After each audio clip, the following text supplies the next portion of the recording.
काय रागुच कहलु तमे मो गीता सहित लगे मुझे रागिबिनी हो हेला हेला हेला हेला तो सहित तोर गीता सहित आउ हमें केबे भी लागिबो गेलो एमिति की तू जदी गीता भागवत पढ़ी पढ़ी बाहा न होई बाबाजी मठ को पळौ तथापि हमें रागिबुनी ना कौन कहू गीता हां भैया भाई एथरो उठू उठबिनी उठी जा कहि पर उठबिनी उठिबुनी तो ना उठबिनी गीता लो हां भाई जगा बलिया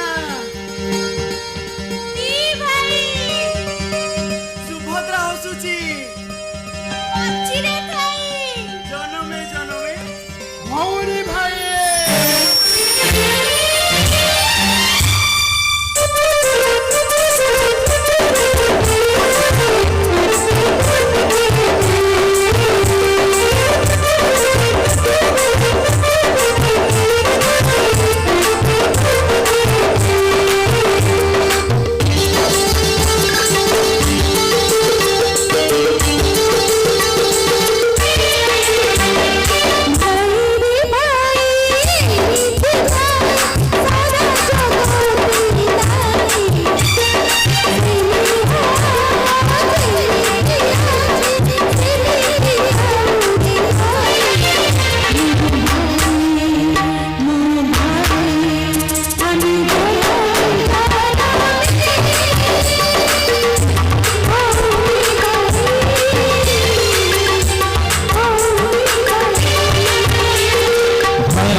पानी ग्लास आनलु ठीक अच्छे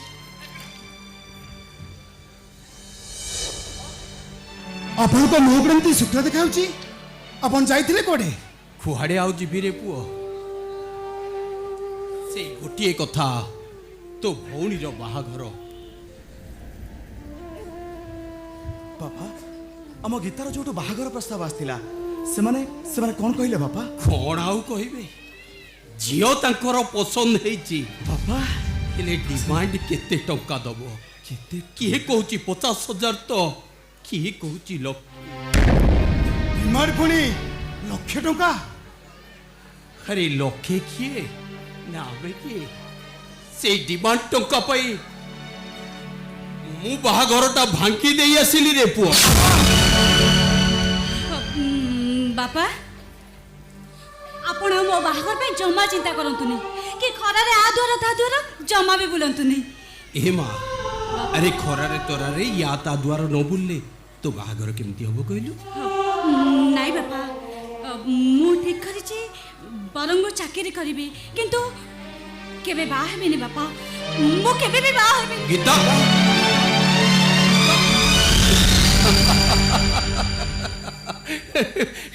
ଆରେ ଆରେ ତମେ ଦେଖୁଛ ଦେଖୁଛ ଏ ପାଗେଲଟା କ'ଣ କହୁଛି ଦେଖୁଛ, ସିଏ କୁଆଡ଼େ ବାହା ହବନି। ବାପା ଗୋଟାଏ କଥା ପଚାରନ୍ତି, କହୁନୁ? ଆପଣ ଖରାପ ଭାବିବେନି ତ? ଆରେ ନା, ଖରାପ କାହିଁ ଭାବିବି, କ'ଣ କହିବାର ଅଛି କହ। ପେପରରେ ଗୋଟେ ଆଡ୍ ବାହାରିଛି। ଭାଇ କ'ଣ ଚାକିରି ପାଇଁ? ନା, ଆଉ ସେ ଜଣେ ବହୁତ ବଡ଼ ଧନୀ ସ୍ତ୍ରୀ ଲୋକ। ହଁ ତାଙ୍କର ସ୍ୱାମୀ ନାହାନ୍ତି, ହଁ କେବଳ 2 ଜଣ ଝିଅ। ସେ ବଡ଼ ଝିଅ ବାହାଘର କରିବା ପାଇଁ ସେ ଇଣ୍ଟରଭ୍ୟୁ କରୁଛନ୍ତି। ଆଉ ସେ ଇଣ୍ଟରଭ୍ୟୁ ଯେ ସକ୍ସେସ୍ ହବ, ତାଙ୍କ ବଡ଼ ଝିଅକୁ ବାହା ହବ, ଆଉ 50 ଲକ୍ଷ ଟଙ୍କାର ମାଲିକ ମଧ୍ୟ ହବ। ତାମାନେ ତୁ କହୁଛୁ? ମୁଁ ସେଠିକି ଇଣ୍ଟରଭ୍ୟୁ ଦେବାକୁ ଯିବି। ଆରେ ଏ ଗୌତମ, ଆରେ ଏତେ ବଡ଼ ଘରର ଝିଅ ସିଏ, ସିଏ କ'ଣ ଆମର ଏ ନାହିଁ ନଥିବା ଘରେ ଚଳିପାରିବ? ସେ କଥା ମୁଁ କହିପାରିବିନି ବାପା, ହେଲେ ମୋ ଭଉଣୀ ପାଇଁ ମୋତେ ଏ ଇଣ୍ଟରଭ୍ୟୁ ଦେବାକୁ ହିଁ ପଡ଼ିବ। ହଉ, ତୁ ଯାହା ଉଚିତ ଭାବୁଛୁ ସେଇଆ କର, ହେଲେ ପୁଅରେ ସଦାବେଳେ ତୁ ମନେ ରଖିଥିବୁ, ତୋର ଏ ବୁଢ଼ା ବାପର ଆଶୀର୍ବାଦ ସବୁବେଳେ ତୋ ପଥ ଉପରେ।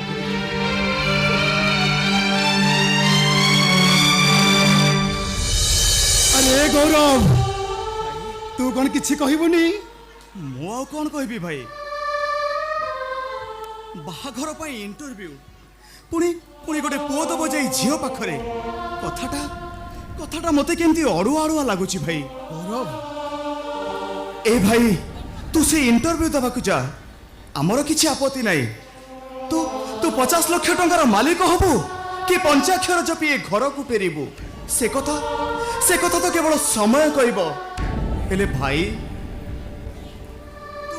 ତୁ ଗୋଟିଏ କଥା ଭୁଲିଯିବୁନି ଭାଇ, ତୁ ଯଦି 50 ଲକ୍ଷ ଟଙ୍କାର ମାଲିକ ହେଇଯାଉ ତାହେଲେ ଗୋଟିଏ କଥା ଭୁଲିଯିବୁନି, ତୁ ଆମର ଏଇ ହିନିକ ପାଳି ଭଉଣୀଟା ପାଇଁ ଇଣ୍ଟରଭ୍ୟୁ ଦେବାକୁ ଯାଉଛୁ ବୋଲି।